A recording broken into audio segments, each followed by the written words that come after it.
하면서 기존까지만 해도 한 가지 주제로 그냥 발단 전개 결정 결말 뭐 이렇게 가지고 쭉 그냥 정리가 되다가 이제 후반부로 가면은 그렇게는 정리를 안 하고 전반부와 후반부의 주제를 달리 하는 거야. 대부분이 전반부는 어떤 내용이냐면 가정소설이에요. 근데 가정소설인데 어떤 거냐면 주로 계모나 아니면 누군가에 의해서 주인공이 좀 고통받아. 됐지? 주인공이 고통받아서 큰 문제가 생겨.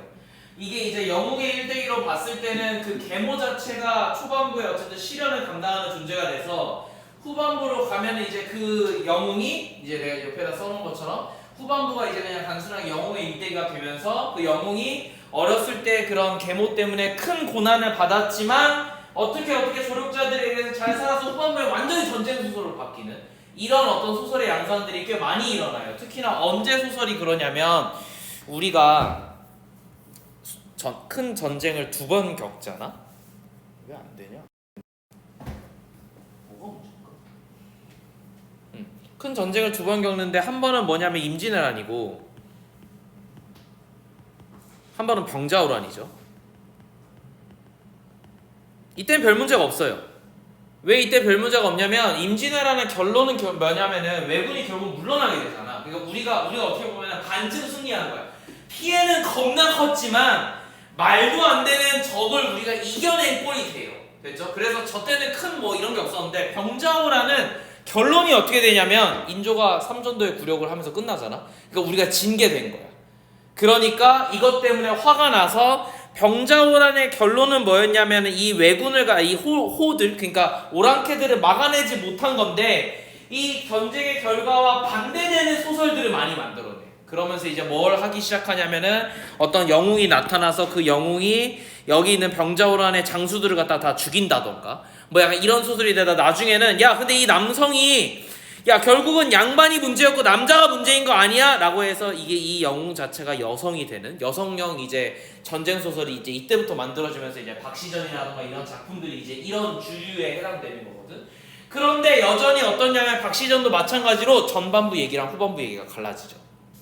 됐죠? 그런 것처럼 아무튼 이런 소설들이 주로 나오기 시작하는데 정을선전이 되게 재밌는 게 뭐냐면 정을선전은 전반부하고 후반부가 같아. 큰 주제가 같아. 뭐냐면 그냥 가정소설이야. 되니 가정소설인데 마찬가지로 주인공인 어디 갔냐? 정을선이라는 사람이 주인공인데 정을선이 후반부에는 전쟁을 겪어요. 됐죠? 그래서 전쟁의 내용이 근데 중요한 게 아니야. 중요한 건 여기서 유치원 간의 혼인의 문제로 인해서 전반부와 후반부의 약간의 소지가 달라져. 전반부는 결혼을 하냐 마냐. 내가 유치원이랑 결혼을 하고 싶어. 그래서 어떻게 되냐면 정을선이 유치원하고 혼약을 약속하고 뭐 하러 가냐면 과거에 가. 과거 시험을 보러 가는데 이때 계모인 노씨가 유씨 얘가 너무 예쁜 거야. 그래서 시기 질투를 해. 그래서 어떻게 하냐면은 사촌 오빠를 시켜가지고 쟤를 완전히 이제 쓰레기로 만들어버려요. 그러니까 유치원은 정을선은 그것도 모르고 돌아와가지고 유치원이 쓰레기라고 생각을 해서 혼약을 어떻게 보면 파기하니까 유치원이 너무 억울해서 자살을 해요. 됐죠? 자살을 하고 혼백이 떠돌아. 이게 이제 소설이니까 가능한 거야. 혼백이 떠돌아서 그 자리로 가서 맨날 살아. 그러니까 그 자리가 완전 폐허가 돼요. 귀신이 떠도니까 당연히 폐허가 되겠지.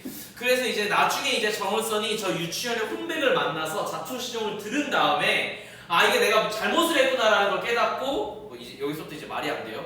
결국 회생을 시켜줘요. 그러니까 부활을 시켜. 아 이거 말이 안 돼. 아직 어쨌든 부활을 시키는데 그 전에 계모 노씨가 사망을 하고 유모가 결백을 입증하면서 이런 중간 과정이 있어. 그러고 나서 이제 직접 만나서 아 내가 잘못했구나 하고 어쨌든 유치원이 회생하고 충렬 부인이 돼요. 물론 유치원이 죽고 나서 정을선은 유치원을 잊어버렸기 때문에 중간에 누굴 만나냐면 조씨를 만나서 혼인을 해요. 그러니까 이미 결혼한 상대가 있어. 됐지? 그런데 혼약을 맺었었던 상대가 큰 문제가 없다는 걸 깨닫고 나서 다시 회생시키고 난 다음에 결혼을 해. 무슨 얘기냐면 전반부는 정을선이 유치원과 결혼을 하냐 안 하냐의 문제였고 그거를 계모가 막아서가지고 방해를 해가지고 이걸로 이제 사건이 전개가 된다면 후반부는 뭐냐면 유치원과 결혼을 한 거야. 그럼 부인이 몇 명이지? 2명이지. 그치? 전형적인 부인 간의 문제가 생기겠죠? 그래서 누가 먼저 결혼은 조씨랑 먼저 했지만 아기는 누가 먼저 생기냐면 유씨가 먼저 임신을 해요. 그때부터 조씨가 시기 질투를 하기 시작해요. 됐니? 그러면서 이제 어떻게 될 거냐면은 유씨가 이제 임신을 하니까 얘네가 이제 그 봐봐 이 당시에 가장 큰 벌은 뭐냐면 바람 피는 거야. 마치 가장 문제가 있는 거. 그리고 어떻게 해요? 조씨가 유씨의 집에 뭐 누굴 보내냐면 남장을 한 10일을 보내요. 자기 종을 남장을 시켜가지고 보내. 그럼 이제 실루엣이 있을 거 아니야? 그걸 사람들이 목격을 시키게. 그래서 마치 뭐인 것처럼 밤에 남자를 들여가지고 얘가 바람 핀 것처럼 해서 이 임신한 애도 사실 바람핀 애 자식이야 뭐 이런 식으로 아무튼 조지려고 한 거야. 그래서 유씨는 당시에 임신을 하고 이제 애를 낳았어. 애를 낳고 막 몸이 안 좋을 때 이런 사건을 벌여. 그러니까 시어머니가 어떻게 돼? 있잖아요. 정은서는 누구냐면 여기서 이제 거의 왕이라고 봐야 돼. 대군으로 나와요. 정확히는. 그러니까 이제 결혼을 한 조씨는 누구냐면은 그 거의 비슷한 공주 같은 사람이야. 그렇지. 내가 이거 정확한 조선시대 이거 약간 그 명나라의 그 직책하고 섞여서 소설들이 전개가 되기 때문에 직책은 내가 정확하게 잘 모르겠지만 어쨌든 그런 상황이라서 어쨌든 다시 유씨가 그래서 뭐 이렇게 배경이 없잖아요. 그러니까 이제 그 시어머니가 유씨를 이제 조지려고 해. 이 시어머니 입장에서 이런 거야. 아니 남편이 지금 전쟁에 나갔어. 정은선이 지금 집에 없어. 없는 상황에서 그 남자가 어쨌든 어떤 남자가 유씨 집에 있는 게 목격이 돼. 그러니까 말이 안 되잖아. 시어머니가 개빡쳐가지고 데비로 나와. 데비로 나오는 이 시어머니가 빡쳐가지고 유씨를 이제 조지려고 해. 됐지? 그래서 유씨를 조지기 전에 이 당시에는 어쨌든 이 사람들이 어쨌든 나름 지체가 높은 거잖아요. 어떻게 보면 정승의 와이프들이잖아. 그래서 아무리 시어머니라고 하고 아무리 집안일이라고 해도 얘네를 직접 조지진 못해. 그러니까 어떻게 하냐면 얘네 밑에 있는 바로 제일 밑에 있는 하인들을 조지는 거야. 그러니까 측근이지. 굳이 말하자면. 그래서 이제 저 유씨의 하인 중에서 대표적인 사람이 누구냐면 우리 작품에는 수능 특강 연계 부분에는 월매가 나와요. 그래서 월매가 고통받는 부분이 나와. 우리 작품 부분이 아닌 것 같은데 어쨌든 월매를 조져요. 됐죠? 월매를 조져서 월매를 엄청 고초를 겪게 해. 그런데 월매가 끝까지 이런 사실이 없다. 이거 말이 안 된다. 남자가 있을 적이 없다. 내가 지금 유씨를 매일 가까이 모시는데 우리 사람은 그런 사람이 아니에요 하는데 야 시어머니가 믿겠냐. 그러니까 계속 조진 거야. 월매가 거의 죽기 전까지 가고 어쨌든 그런 상황이에요. 그런 상황에서 이제 그 다른 시비가 이 정은선한테 편지를 보내가지고 야 집안에 이런 일이 변고가 있어 너 한번 와봐야 되겠네 이런 식으로 보낸 거야. 그러니까 정은선이 전쟁 이겼어. 이기고 돌아오는 중에 그걸 보고 자기 밑에 장수한테 야 네가 알아서 통솔해서 와라잉 하고 급하게 집으로 와요. 됐죠? 급하게 집으로 와서 자초지종을 따진 다음에 다 조졌더니 알고 보니까 조씨의 이제 하인을 조지니까 조씨가 버린 일이야. 됐죠? 그래서 이제 유씨를 갖다가 다시 이제 복귀시켜주고 어떻게 보면 월매도 다시 복귀시켜준 다음에 조씨한테 어떻게 하냐면 야 너가 잘못을 했지. 그래서 내가 너를 지금 당장 죽이고 싶거든. 근데 왕의 명이 있는 거고 내가 지금 전쟁을 하다가 중간에 어쨌든 온 거잖아. 전쟁을 하다가 이겼어. 이긴 다음에 자기 맘대로 집안일 때문에 올 수가 없어. 병사들을 집으로 오는 것까지가 장군의 임무란 말이야. 근데 안 하는 거잖아. 그러니까 나도 지금 내가 죄가 있으니까 너의 죄를 천자한테 물은 다음에 황제가 알아서 처분하게 하겠다 하고 이제 황제한테 보내요. 편지를. 내가 진짜 너무 쪽팔린 일인데 집안일 때문에 이렇게 왔다. 그런데 이런 일들이 있어가지고 조씨의 처분을 황제가 해줬으면 좋겠는데 국법에 의해서 지엄하게 다스려줘 이렇게 얘기했는데 이제 황제가 너무 박이 친 거야. 말이 안 돼. 이렇게 해가지고 정실 부인이 어떻게 보면은 유씨를 갖다가 죽이려고 한 이 사건 자체가 성립이 안 한 거야. 황제가 보기에는. 그래서 황제가 야 목 잘라 이렇게 했는데 조씨가 사실 공주라 그랬잖아요. 그리고 공주고 어떻게 보면 정승의 와이프잖아. 그러니까 신하들이 뭐라고 그러냐면 야 아무리 그래도 정승의 와이프를 목을 잘라 죽이는 건 좀 말이 안 돼. 그리고 심지어 제 공주였잖아. 그러니까 그렇게 죽이는 거 아닌 것 같고 사약을 그냥 내려서 죽여도 좀 이렇게 목 자르는 것보다는 조금 이렇게 온화하게 죽여요. 이렇게 얘기해서 사약을 보내는 걸로 해서 죽이고 그 다음에 이 조씨를 도와줬던 다른 이제 시비들은 그 정도에 따라 가지고 처벌을 해요. 여기서 재밌는 거는 두 가지 포인트인데 이게 전체 내용이야. 두 가지 포인트인데 하나는 일단 전반부하고 후반부가 나눠지는데 일반적인 후반부가 전쟁 소설로 전개되는 게 아니라 가정 소설인데 약간 결이 다른 거라는 거. 첫 번째. 두 번째는 이 전반부와 후반부의 사건의 발단이자 굳이 말하자면 전반부와 후반부를 아주 자연스럽게 이어준 소재가 유치원과의 혼인 문제야. 혼인을 하려다가 생긴 문제였고 전반부가 후반부는 혼인을 해서 생기는 문제니까 결국 유치원과의 혼인 문제가 이 글의 전체를 아우르는 어떤 큰 주제가 되었고, 또 세 번째 재밌는 점이 뭐냐면은 조력자가 나오는데 주동인물과 반동인물이 나오고 그거에 대한 조력자가 따로 나와. 근데 다른 작품에는 조력자가 진짜 조력하고 끝나는데 여기서는 처벌과 공도 같이 받아요. 무슨 말인지 알겠지? 그래서 노 씨를 도와줬던 사촌 오빠는 진작에 사망했고, 조 씨 부인을 도와줬던 남장한 시비뿐만 아니라 이런 이 밑에 있는 사람들을, 여기서 이제 우리 작품에는 원래 원본에는 금연이라고 나와요. 그런데 우리 작품 아마 금련이라고 나왔을 거야. 뭐 이건 이제 뭐 두음법칙 법칙이니까 그냥 넘어가고. 어쨌든 이 남장한 시비부터 시작해서 조 씨 부인을 도와줬던 사람들은 다 처벌받아요. 마찬가지로 주동인물인 유 씨를 도와줬던 유모라든가 월매도 어쨌든 그거에 합당한 상을 받거든. 그렇지? 그래서 이런 조력자들 또한 권선징악의 원리에 의해 가지고 처벌받거나 혹은 공을 받는다라는 점에서 유일하게 조력자도 좀 비중 있게 나오는 작품이라고 할까? 그래서 오히려 정을선이 주제긴 해. 작품 전체 제목도 정을선전이잖아. 정을선이 주제긴 한데 정을선이 별로 중요한 사람이 아니야. 그냥 처분자고, 굳이 말하자면 유씨랑 노씨, 조씨 그리고 그들을 도와주는 사람들의 입장으로 어떻게 보면 글이 전개되었다고 생각하면 큰 문제 없을 것 같아. 요게 조금 재밌는 작품이고 구조 자체가 좀 재밌으니까 좀 보면 좋을 것 같고, 작품 한 번만 쭉 나오고 보는데 보기에는 이미 나와 있거든. 정을선전은 모략을 중심으로 사건이 전개되니까 인물 간의 소통 양상이 중요해. 그래서 인물 간의 소통 양상과 관련해 가지고 한번 작품이 나올 건데, 요거 이따가 한번 나와 볼 거고, 그 다음에 요거 봅시다. 정을서전에서는 영웅소설과 가정소설의 상투적인 면모가 혼재했어. 상투적이라는 건 당시에 많이 나오던 표현들이 있다는 거야. 이를테면 가정 안팎의 서사를 보자면 남주인공을 매개로 연결이 되고 사건이 선악의 구도로 전개가 되면 이게 상투적이라는 거지. 남자 주인공이 주인공이 될 수밖에 없어. 비중이 있던 말든 상관이 없어. 남자가 주인공이어야 돼. 그리고 선악 구도야.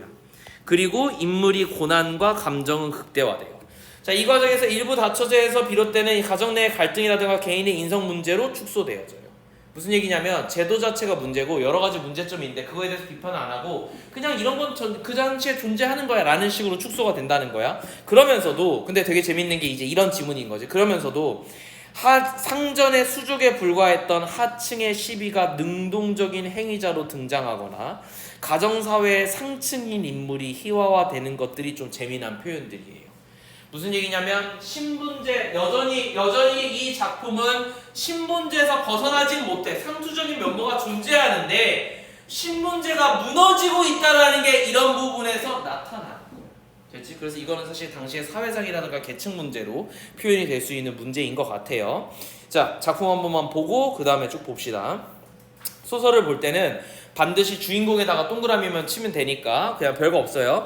자, 승상 정을선이 출정한 사이에 정열부인의 모략으로 충렬부인이, 여기서 이제 정열부인이 누구냐면 세모 칠게. 이제부터는 얘는 정열부인이 누구냐면 조씨고 충렬부인이 누구냐면 유씨예요. 아까 써놨어요. 어쨌든 조씨의 모략으로 유씨가 옥에 갇히면서 시비 금섬이 되지. 시비가 굉장히 능동적으로 나오는 게 핵심이야. 별표 쳐야 돼. 시비가 능동적으로 나와. 원래는 시비는 그냥 상층 자기의 상관의 명령만 받는 아주 수동적인 존재여야 되는데 여기선 얘가 직접 충렬부인을 피신시키고 자진해. 핵심이 뭐야? 피신시키고 자진까지 했어.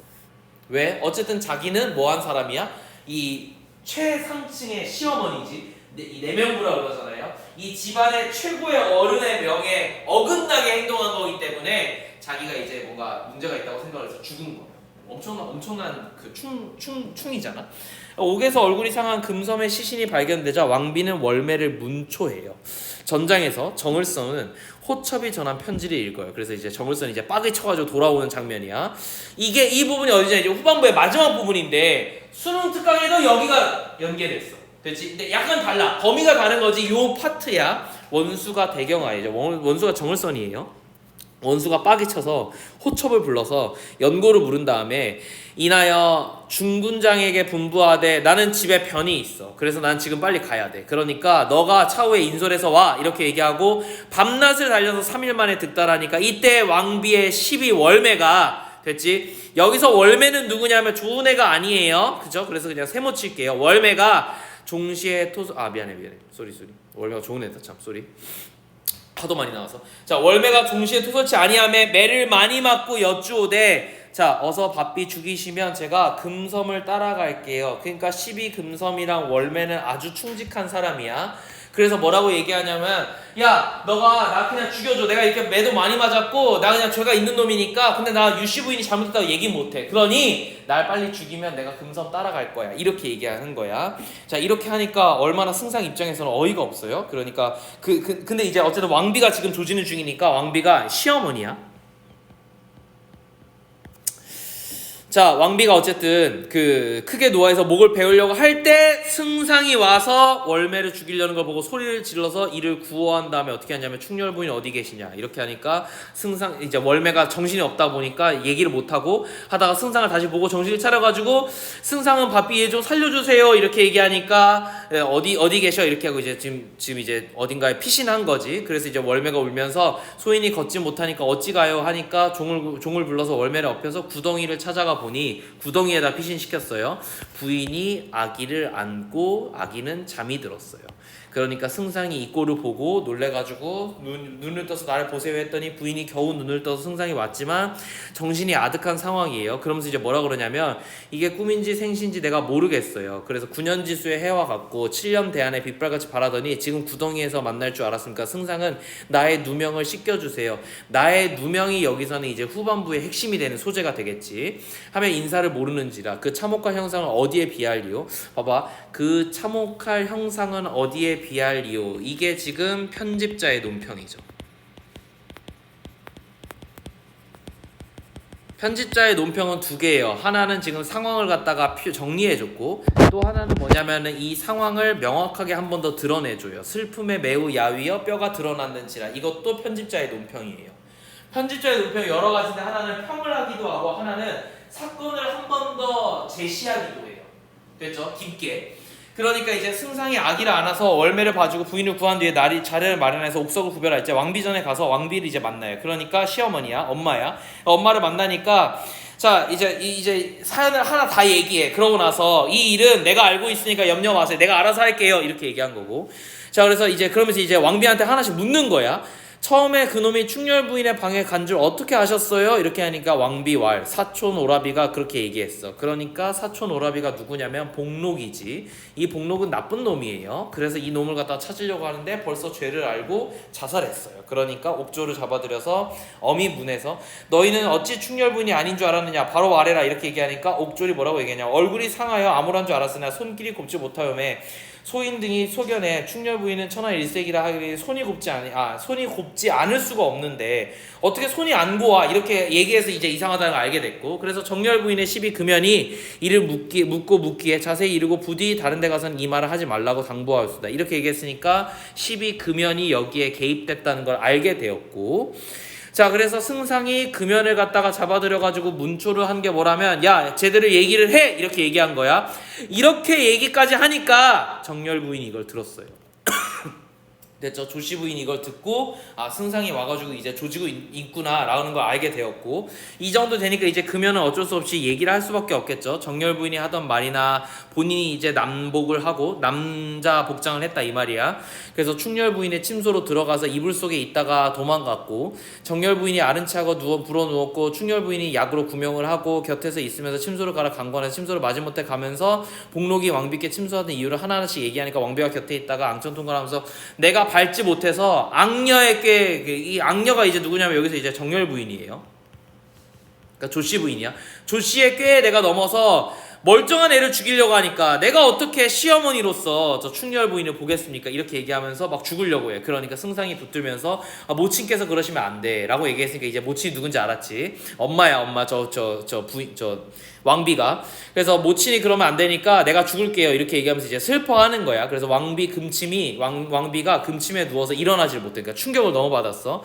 그러니까 승상이 정렬 부인을 벌박해서 땅에 굴리고 크게 노해서, 너가 대체 왜 그랬느냐? 난 도저히 이해가 안 되는데 내 임의로는 죽이고는 싶지만 황상께 아뢰고 죽게 하겠습니다 라고 얘기하면서 이제 상소를 올렸다 라고 이제 정리가 되는 거지. 그 이후에 이제 내가 얘기했죠. 결국 이제 이게 목을 베려고 했지만 목을 베지 않고 그냥 사약을 내려서 죽게 하는 걸로 그렇게 정리가 돼요. 자, 18번부터 문제 한번 풀어볼게요. 기역, 니은과 관련해서 그 글의 내용을 이해한 건데, 기역은 뭐냐면 이 일은 소자가 아는 바이오니 이건고, 니은은 처음에 그놈이 충혈부인의 간절 어떻게 알았어요? 이렇게 지금 물어보는 과정이야. 그래서 적절하지 않은 거니까 한번 봅시다. 기역을 보니 호첩에게 물은 연고의 내용이 왕비에게 매한 사연의 내용과 관련이 있죠. 이미 호첩한테 연고를 다 물어봤으니까 왕비한테 뭐라고 얘기하면 내가 이미 호첩한테 얘기를 들었어요. 그러니까 내가 이 사건을 다 알고 있어. 이렇게 얘기한 거잖아. 그러니까 기억은 맞는 얘기인 것 같고. 1번. 2번. 기역을 보니 승상이 황상에게 올린 상소에 들어간 내용은 이미 아는 바와 같겠군. 봐봐.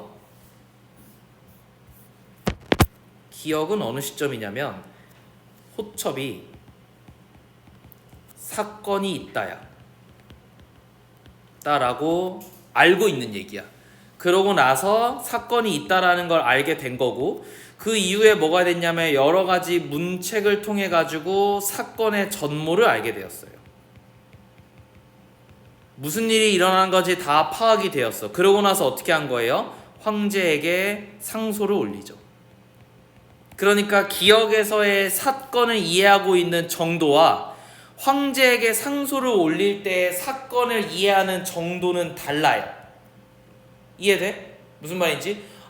이제 호첩이가 한 건 뭐밖에 없냐면, 야, 사건이 있어, 너네 큰일 났다잉 하면서 이제 지금 무슨 일이 일어났냐면 얘가 얘를 죽이려고 하고 지금 그 너네 어머님이 너무 화가 나가지고 얘를 지금 조지고 있어, 이것까지밖에 얘기를 안 했단 말이야. 현상을 얘기한 것과 사건의 전모를 파악한 건 달라서 2번이 틀린 거야.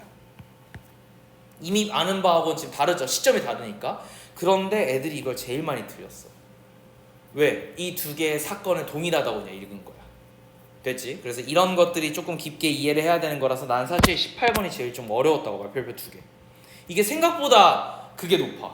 그 오답률이. 알겠지? 그래서 이게 조금 어려운 문제로 당시에 좀 나왔던 것 같고, 나머지 것들은 그냥 쭉 보시면 좋을 것 같고. 19번 보자. 누명과 관련된 설명으로 가장 적절한 것은 4번 봐봐. 누명을 씌우기 위한 계략에는 누명을 쓰는 인물을 특정 장소로 가게끔 하는 것들이 포함되어 있다. 나와 있죠? 누명을 쓰는 인물을 어디로 보냈어요? 자기 집으로 보낸 거고, 혹은 그 집으로 보낸 거고, 그 집에서 일어나는 일로 만든 거잖아. 굳이? 이해되니? 그러니까 시비한테 불러가지고, 야, 너 걔네 집에 가가지고 이불 좀 뒤집어 쓰고 있어 라고 아주 명확히 지시할 수 있는 거잖아. 항상 장소가 포함된 무언가야. 그래서 그렇게 정리를 하면 좋을 것 같고, 이건 뭐 어렵지 않으니까 그냥 답만 체크하고 넘어가는데 20번 보자. 자, 적절하지 않은 거예요. 소통의 양상 보자. 원수가 중군장한테 뭐라고 얘기했냐면 서용을 잡으라고 얘기한 게 아니야. 뭐라고 얘기한 거야? 야, 너 통솔해서 집으로 가. 됐지? 전쟁은 이미 끝났어. 통솔해서 집으로 가라고 얘기한 상황이야. 그래서 이렇게 정리를 하면 1번은 큰 문제 없이 답이 금방 끝날 것 같아. 그래서 나머지 것들은 쭉 보면 되는데, 사실상 인물 A와 인물 B의 양상을 보는 거잖아, 우린 단순하게. 그런데 이게 어떨 때는 주동인물과 반동인물일 수도 있고, 인물 간의 관계만 보는 거예요. 주동인물과 조력자일 수도 있고, 그 조력자가 지금 여기선 두 가지였죠. 하나는 반동인물의 조력자였을 수도 있고, 주동인물의 조력자였을 수도 있어요. 그리고 심지어는 조력자와 조력자 간의 관계로도 이야기가 전개될 수가 있어요. 무슨 얘기인지 알겠죠? 그래서 이렇게 세 가지, 지금 이 세 가지지만 굳이 말하자면 거의 4-5가지의 어떤 갈래로 전개될 수가 있는데, 이 인물 간의 관계에서 봐봐. 원래 지문은 어떻게 나와야 되냐면 이렇게밖에 안 나와야 돼, 문제가. 그래서 해봤자 이거거든. 그런데 여기서는 좀 특이하게도 조력자 간의 관계들이 더 중요했다는 거. 됐지? 그렇게까지만 알아두면 큰 문제 없을 것 같아. 21번의 답은 4번이니까 이것도 마찬가지로 그렇게 어렵지는 않은 거라서 그냥 이 보기 자체가 중요한 거라서 쭉 보면 좋을 것 같은데, 보면은요, 월매가 매를 받는 장면에서 월매는 자신이 모시는 주인에게 죽음을 각오하고 진실을 갖다가 밝힘으로써 능동적인 행위자를 지향하고 있음을 알고 있다. 봐봐, 이거 되게 맞는 것 같잖아. 능동적인 행위자를 지향한 거는 맞아요. 근데 뭐가 틀렸냐면 죽음을 각오하고 진실을 밝히지 않았어요. 아무런 얘기를 하지 않고 그냥 너 나 빨리 죽여라, 나 그냥 금성 따라갈란다, 이렇게 얘기했어. 맞지? 우리 지문만 보자면 그래. 그래서 저 부분이 틀린 거라고 이제 체크를 할 수 있는 거예요. 요까지